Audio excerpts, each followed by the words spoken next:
So this surface hasn't actually really been prepared properly. It's like maybe 320 grit sandpaper, but assuming you've done all that. So I'll just explain the French polishing first, which is the complicated way of doing it. This may not have been a hot long video, but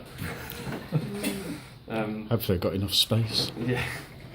So essentially, I'll explain what French polish is. There's actually you sometimes see this in tins in shops, but there's not really any such thing as French polish. It's a method, yeah. And what it normally is, so this is the raw material, which is this is shellac basically. And this has been this is clear de-waxed shellac. So this has been through a sort of process where basically it's a resin that's secreted by lac bugs that mostly live in trees in India, places like that.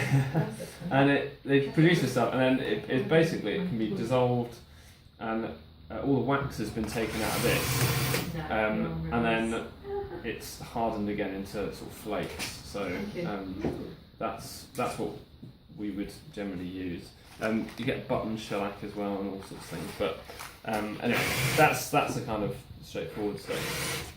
And it's dissolved in, this is basically just pure alcohol. So it's dissolved in alcohol. I'm skipping a few stages here, but it ends up looking like that. So, and the beauty of French polishing is that what you're left with is just shellac. Although there's a few other ingredients, what's left on the surface is just shellac. So we're turning it into flakes, into a ukulele shaped, formation basically. But there's several processes to it. So all we're going to use is the shellac itself in the alcohol. We've got some pure alcohol with nothing in it. In fact, I'm just going to top this up while I talk. And then we've got this, which is like mineral oil, it's just baby oil, basically. So very straightforward. Now I'm not going to talk about grain filling. I'll come on to that.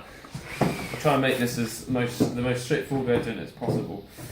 Essentially, there's several parts of the process. There's the preparation, which many of you have done, and then there's sealing it, which is basically just getting a layer of shellac on the surface. And then there's grain filling, which we're not going to do, but that involves filling all of the grain so that in the light it's just a completely flat surface. There's no texture of the wood. So that's grain filling.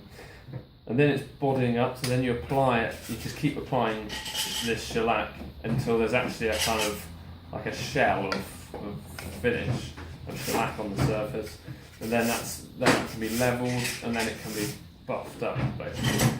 That's theoretically all the stages that are involved, so it's quite a lot. But I'll explain along the way. The important thing with French polishing is it's you kind of, for the purposes of instrument making, I guess, you create your own boundaries. You stop when you decide you want to stop.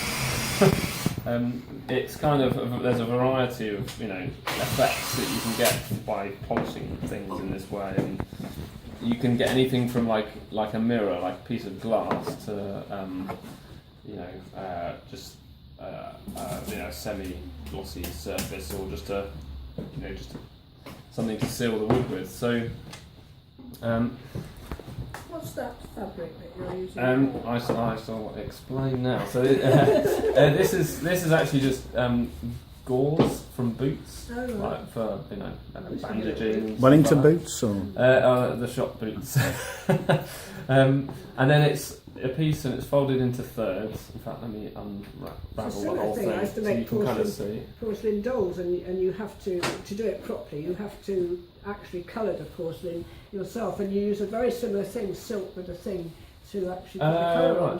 Okay. Yeah. Into the porcelain, so it's a similar. There may be some kind of link there, I imagine. So I call this a rubber. Or sometimes it's called a mouse, and sometimes it's called other things. But essentially, this is like a cotton wadding or gauze kind of core, and it's sort of just folded a bit like a paper aeroplane, so that there's something to hold on to. and then basically it's just a cover for it, which goes around it like that. Normally I use a fresh cover, but this is all for demonstration purposes. And this is the tricky bit. It's all getting used to folding this. So once you've made that, you pop it in a cover and then you just wrap it round in a neat way, and in such a way that it's nice and tight, and you've got a clear surface there. Is that some sort of lint-free? Yeah, it's like t-shirt material. Oh, okay. But lint-free is ideal. And basically this is the sealing bit, this is the easy bit, and in fact this is all you need to do if you want. It's not a particularly protective finish anyway, it's quite a delicate finish when it's done really well. But you want a reasonably generous amount, but you can see it's not dripping wet. You just rub it on, and because this is a really dry pad, I'm going to top it up a bit more. So that to go with the grain, you can just sort of circulate it. Yeah, just slap it on. There's no finesse really with this bit. Good. So this is the easiest bit, I think. So does the next stage give you protection? Essentially. I mean, it's as much as you want to do. So you can polish enough.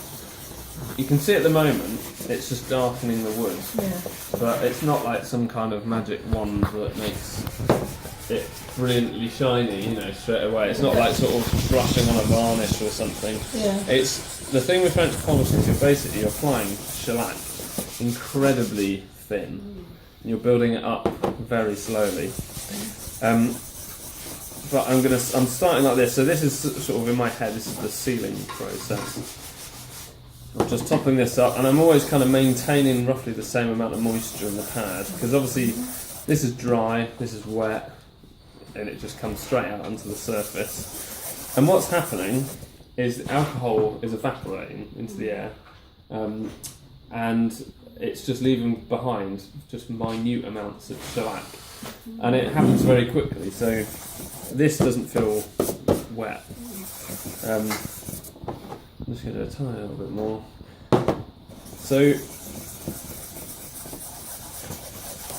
there is a whole method for using pumice to grain fill, which makes it look really, really great. But I'm not going to do that bit because it's a bit complicated. I want to keep things. We can then do that's the sealing. Then the next stage is kind of bodying up. So we've got a barrier now of shellac on the surface. We can use a bit of oil. Now the trouble in here is the lighting is going to make this impossible to do, but I'm going to add some more shellac to here. Sometimes I add a swig of alcohol. Because it's really, really warm and dry in here. It's it's to keep this. If I keep using just shellac in the pad, and this is always drying out all the time because it's warm in here, it gets stickier and stickier if you're just using shellac. Right. But this keeps it wet without adding more stickiness. If that makes sense.